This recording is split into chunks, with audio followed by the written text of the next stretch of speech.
Hi, kings and queens. Hello. Hello. Thank you for tuning in to the Mutha Earth Show. I got a legendary special guest with me today, Mr. Tyler Chronicles. Thank you for tuning in. Hello. Hello, kings and queens. Hello. Hello.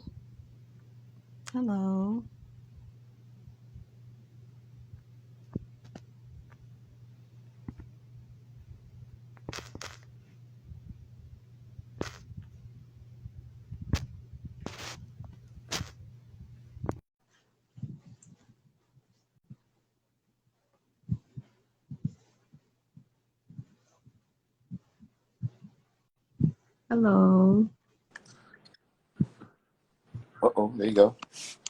You hear me? I hear you. Hey, Tyler. Hey, what's happening? What's happening? How you Ain't doing? good. Instagram been tripping today. Yeah. They have. Tell me why I thought I lost my page again. Hey, it just wasn't working, right? Right. It wasn't. It was not working early this morning. I got up. I said, "Oh no, I know this ain't them. I know it ain't." But look, I we know. here. I ain't know. Yes, I ain't Key. Yeah. know. So, Key, I appreciate you for allowing me to interview you again the second time. Thank And you I for want having you me. to know that you are my first celebrity host I interviewed when I first started my Mother Earth show. So, all flowers to you. Thank you so much. Well, thank you. Thank you. I appreciate you having me back. Yes, King. So, King, so let's just jump into it. First of all, I want to say you are very gifted. You are very talented. You are an extraordinary man with many gifts. Thank you. You Thank you. co-wrote the BET Awards this year. Yep, I wrote the Yes. BT Awards with Hunter Raji. Yep. Yes. Tell me, how was that experience, and how did you land that? How did you get that? Well, I'll start with how I got it. Just from working on other projects, and Mm-hmm. when you get into certain areas when you're black, you kind of you're highly coveted. So one of those Mm. areas right now is comedy writing. So I'm one of the few black male comedy writers, especially on the East Coast. So Mm. I was the only one from the East Coast on that uh, on that writing team. So yeah, I just got that from I've worked. That was my third time working with the production company that does the award. That was my first BET awards, but I've done social media awards, and then I did the hip hop awards twice with them. So this was kind of my fourth time going with them. And now it was amazing.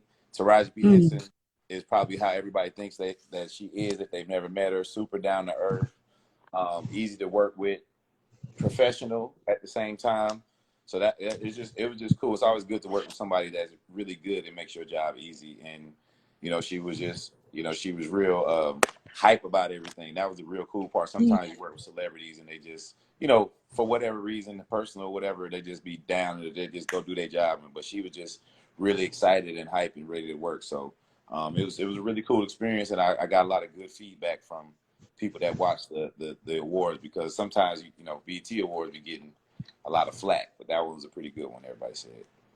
Yes. It was good. It was good. You did excellent, King. Excellent. Yeah, thank you. Yeah, So she yeah. yes, yes. So King, so tell me, being a writer, how do you stay up on your game? Because it's so many writers out here in the world, and you do comedy, and what people don't also know, like I was on Tubi, I've been on Tubi lately, I've been on another source, and I saw you acting in a couple of plays. And I was like, that's Tyler. Like, I was like, oh my God, that's Tyler. Like, tell me, like, what's the process of you, like, being a writer? You just staying true to your craft, because it's very competitive and very challenging. Like, Yeah, what keeps you going? I mean, shoot, the jobs that I do, a lot of, like, I write all year long. Thank God I get writing gigs throughout the year, even through the pandemic. Once things started back opening up, they started doing virtual stuff. They needed writers, and I was doing that. So the how I stay on my game is making sure I'm ready for the next process, and then also Mm-hmm. writing on my own.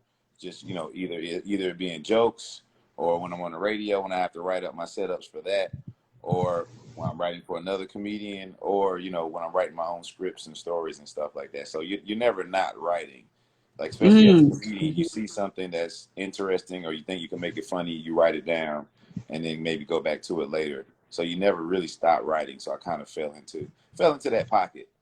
And Right, it just, right. yeah, And you also co-wrote the Q with the Wade. yes, And indeed, how man. did you land that? I mean, King, you are doing it. How did you land that?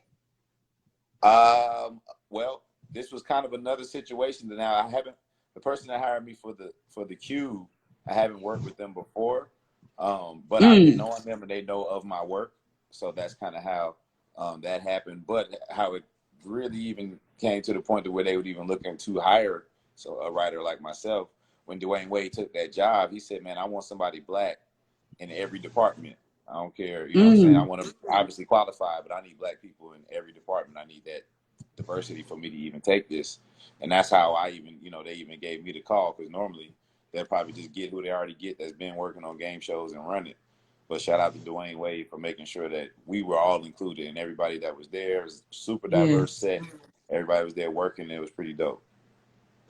Amazing, amazing, King. Excellent, excellent show, by the way. It comes on TBS. So yes, Yeah, excellent yeah. show. I Yes, mean, when I excellent. was when I was there on set and watching it happen, I was like, man, this show's gonna be pretty good, because even before the edit, it was real intense, and these people are really, um, going for this money, and you can lose it all with one turn. So it was really intense. So once they put the bells and the whistles and the edit on it, it was gonna be great, and it's the #1 game show out right now. So shout out to the Cube every Thursday night, man, 9 o'clock on TBS. Go Yes, check us out. yes. It's an amazing, amazing show. Amazing show. Thank So, you, King, thank you. so tell me, how have you been able to, stay above water during this pandemic? Because it's been a lot of shutdowns, a lot of places closing up. So tell Mhm. me, how were you able to just keep going? Two reasons. One was being in Atlanta.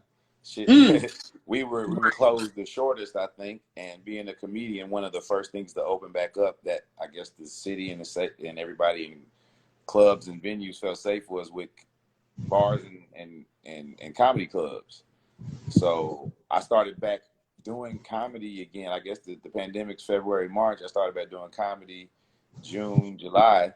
Um, so that little money started coming back in. But like I said, once things started opening kind of back up virtually, and people got to hold of Zoom and started figuring out how to make shows and produce shows off of Zoom, people would call me to write for that. So that kind of kept me above water and all that situation. amazing, King. Amazing, Yeah. King. And King, tell me, during this process of you acting, writing, comedian, tell me what has truly kept you driven, give up on your dreams? Because people think success happens overnight, and it Whew, doesn't. So tell it does me, not. what has kept you to just keep going, just keep believing in yourself.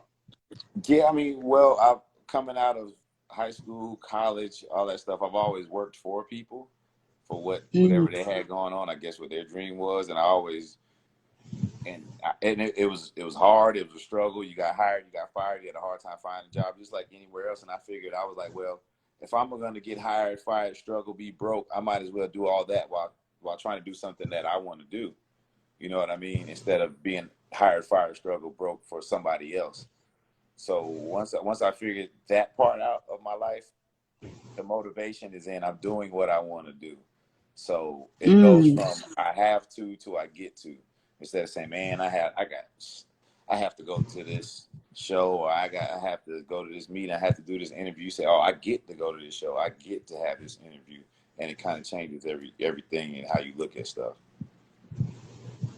right, right. Excellent, King. Excellent. And King, tell me how important it is just to stay true to who you are as a person and staying in your own lane and creating your own lane. Because a lot of people, in the world, they try to fit in or they try to be somebody else that they're not, Yeah. and they're back in that same cycle trying to find. But tell me, how important is it just to stay true to who you are? I think that is important, but more important than staying true to who you are is finding out who you are, finding out Hmm. what you like and what you don't like, and being able to stand on your ground. Like, you can't stand your ground if you don't know what your ground is. So the very most important thing is finding out who you are and where you like to be in life. And then once you find that out, then you can stay true to yourself. It's hard to stay true to yourself. You don't even know the fuck you are. So, Yes. you know what I mean? That's So, so so staying true to that's yourself so true. involves that first step. That the first step is finding out who you are, and that can change Also know that as well. You know, you don't have to stay settled into who you are if it doesn't make the most sense. Absolutely, King. Absolutely, And King. yeah. And King, what are some of your favorite movies? Oh shit, Coming to America is my favorite movie of all time. Uh, Goodfellas, New Jack City. Um, man, so many. Uh, I like, I really like Quiet Place. Quiet Place is a movie people don't talk about, but that shit was good as hell. And I don't even really like scary Oh, movies. okay. Okay. So tell me, why did you like Quiet Place? Why did you like that movie? I liked it because of the the creativity in it. Like I said, I don't really like scary movies per se, but there was creativity in it and how they shot it. Because if I don't want to ruin it, but one of the characters is a deaf girl. So when they did it from Mm-hmm. her point of view, they shut all the Yeah. sound off. So you became Mm-hmm. the deaf person in there, and it kind of gave you a different view of what was going on. And it just was it was exciting, and it just kept going and going. So yeah, I like that joint a lot. Wow. What's your favorite book? Uh, Autobiography of Malcolm X, Monster are probably close. Everybody knows Autobiography of Malcolm X, but Monster is about a man named by the name of Monster Cody. He was a gang member in South Central Los Angeles, a Crip, one of the original Crips. Damn near a serial killer. This motherfucker was crazy. Like he was getting down. But I grew up there. I know a lot of people there, and I knew people like that. But when he got to prison, he started writing children's books, oddly enough, Mm-hmm. and obviously got some pushback for that. And it just basically, another autobiography of his life. Okay, King, that's cool. That's real, real cool. So, King, you're also an entrepreneur. Tell me, how did you start your company, and tell me how did you come up with your products and the name of your company? Man, mostly everything I do now, especially stems from comedy. So, once you get into the comedy world, you kind of realize that you need to incorporate yourself. Mm. So I just, in 2017, I went and got a LLC, just so I could start writing stuff on my business. And then it kind of was a point to where, like, okay, so say you do a lot work for TV, you get paid well, right? People know Mm-hmm. that. Right. But what they may not realize is taxes when you get in these brackets is crazy, especially when you're working for Hollywood, which happens to be in California, which basically takes half of your money. So what you can do is get an LLC or S corp, and you could either get less taxes taken out at the end with an S corp by saying you have employees and you get that credit back, or if you have an LLC, you can just get all of your money at once. Like, so say if it's a $15,000 check in California, that should be like $10,000 by the time you get it. If Oh, you wow. do your LLC and do it as a loan out, you get the whole $15,000 and may Mm. have to pay $900 on that at the end. You know what I mean? Right. So instead of Right. losing the 6,000-7,000 off the rip, you can end up paying $1,000 at the end and still having 4,000 or 5,000 more. So that's why that was the why. It was a business decision, and my Right. entrepreneurial part kind of came from my group that I was around. Shout out to Ronnie Jordan. He's having merch, especially in this comedy thing, for forever. So I've always seen him do it, but I never had the fortitude to want to do that. It takes a lot actually to run a merchandising business, but I did Mm-hmm. have. I am good at networking and bringing people together. So I did bring together a group of like minds to get my shit going, so that all the stuff that I didn't want to do when it comes to merchandise, they can get it done, and we all could work. And got different stuff like you heard of Off White. I got the Not White. I got the Yeah. Black City, Your Highness, Yeah. and all that. And the big booty Merchfire.com. women that be wearing at the dance. I love it. Love it, Yeah. Yeah. King. Yes, King. Yes, King. And King, one thing I love what you said. You hung around like-minded people, people that had that same passion, that same drive. That is so important, Mhm. especially people that believe in you, King. So tell me, King, how important is it to have a team? I mean, so Because I you take tell it by yourself. Yeah, nah, no doubt. and it's crazy. In comedy, people feel like you have to do it by yourself. It's kind of a competitive and lonely sport when you're on stage. But at the same time, you gotta have you. I tell comedians this all the time, especially new comedians, like get maybe not a team, but some people that are trying to do the same thing as you. So like a lot of young comedians that try to come and hang around me and my friends that are veterans in it, and I'm like, you're not going to get that same energy from us because we've been there, done that, as you would from somebody that's going through it at the same time with you and learning out. And y'all are excited about learning things together and what to do, you know, in this case, as comedians. And then, you know, that ends up becoming your group. Like I met Ronnie. I met Ronnie 7-8 years ago, but the other two brothers I'm talking about, Kamal and Remo, I've been knowing them since I moved to Atlanta, and I was in my first improv group. So they kind of had that like mind, and they started the improv group, and they had that like mind of, you know, putting some work together with some other people, and working towards this industry. So, you know, that was kind of organic, and then I just kind of was blessed to run into Ronnie, who had already been killing shit in the industry for years by that time. Excellent, King. Absolutely. And you are with More Than Culture. That's the name of your More Than podcast. Culture is the podcast. These are the same young men you're talking about, correct? Yeah. Kamal, like I said, Ronnie Jordan, Kamal, Remo, and myself. More Than Culture. Excellent, and that's a dope show. Dope show. Y'all be having amazing guests on there. Amazing guests. We've been fortunate, and you know, like I said, we've been working hard, so we know a lot of people, and fortunately, a lot of people actually want to come on the show and get interviewed. So we actually backed up for a little while, and you know, had to schedule people out a month or so in advance. So it's just really cool. Yeah. So Kay, let me ask you a question. How do you get sponsorship for your show? For More Than Culture? For it could be a radio, a television show. How do you get sponsorship? I mean, there's different levels. You know, on the highest level, you just basically have to show the numbers that whoever that you're trying to get sponsored you needs. So if you have someone that you're talking to here and there, you know, sponsorship wise, find out the numbers that they need and where they pull from, and kind of their stats on how they make money, and say, okay, this is what we do in this market, or this is what we're doing on our feeds, or this is what I do on social media. You present it to them, and y'all work from there. On a smaller level, you got a show, and you got, say, somebody like myself that has these T-shirts, and I want to make a commercial or put an ad on your whatever, your show, your podcast, or whatever. You tell me your rate, I pay you, you put my stuff up, and it goes like that.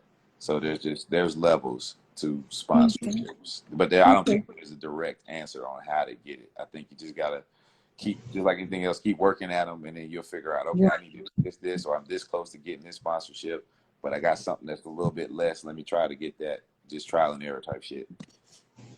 Absolutely, King. Absolutely. And I love when you said trial and error. That's so important. So, King, tell me, was there ever a time where you just doubted yourself, where you didn't believe that you were going to make it, or you just always knew that I'm going to make it? Yeah, I mean, as a human being, doubt and all that shit is going to creep in. But I don't know. I think I got the reactions I was getting the reactions in what I was doing to let me know that I was on the right path. I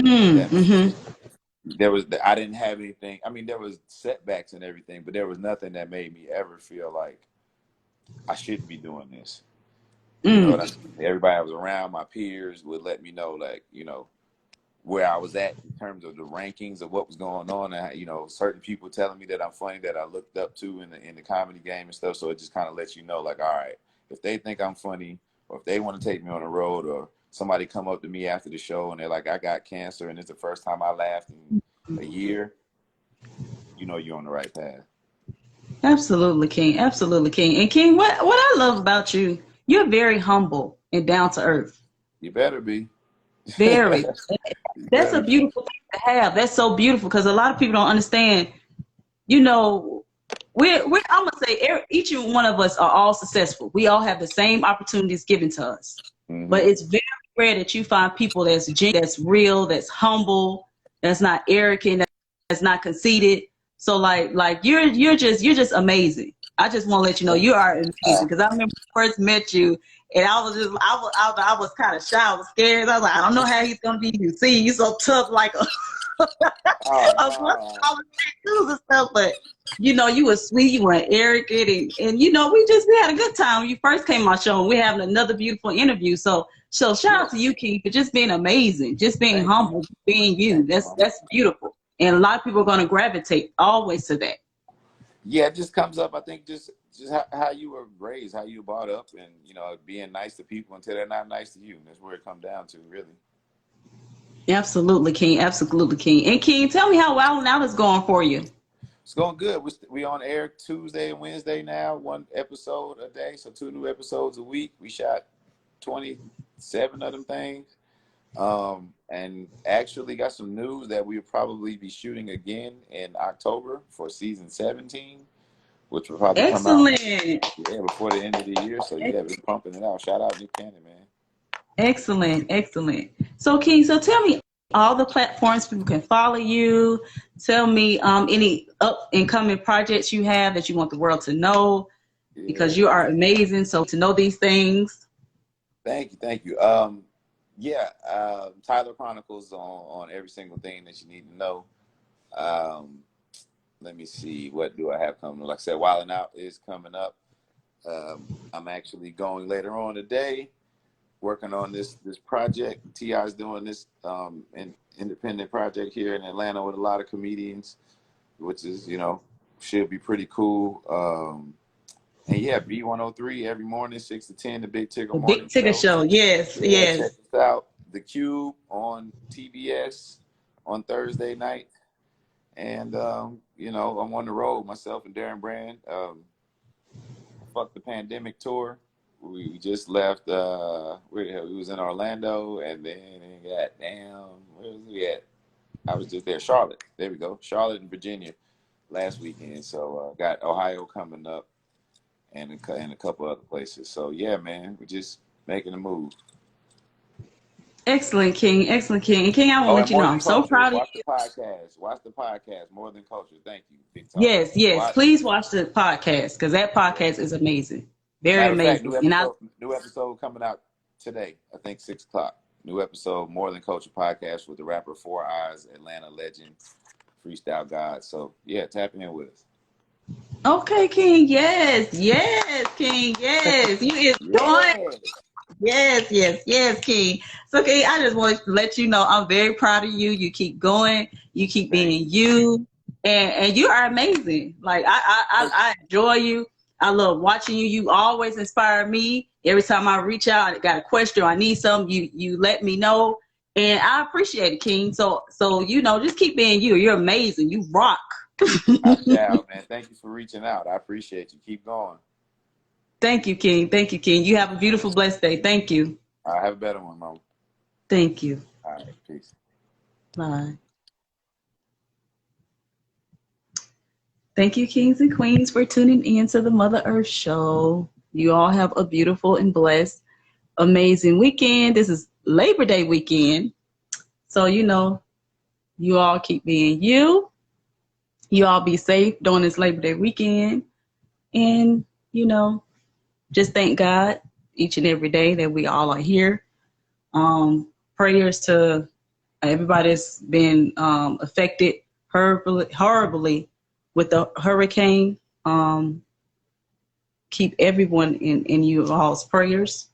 And just be thankful. Just take each day one step at a time, and just do the best you can. So this is Mutha Earth. I want to let you all know I love you. Thank you for rocking with me always and tuning in. I have some special projects I also have coming up. I can't wait to announce, working on them. And I got some more beautiful celebrity guests that will be coming on a couple months from now. And I just want to let you all know that I love you all very much from the bottom of my heart. And you all just keep being you and keep being amazing. So that being said, I love you all. Bye.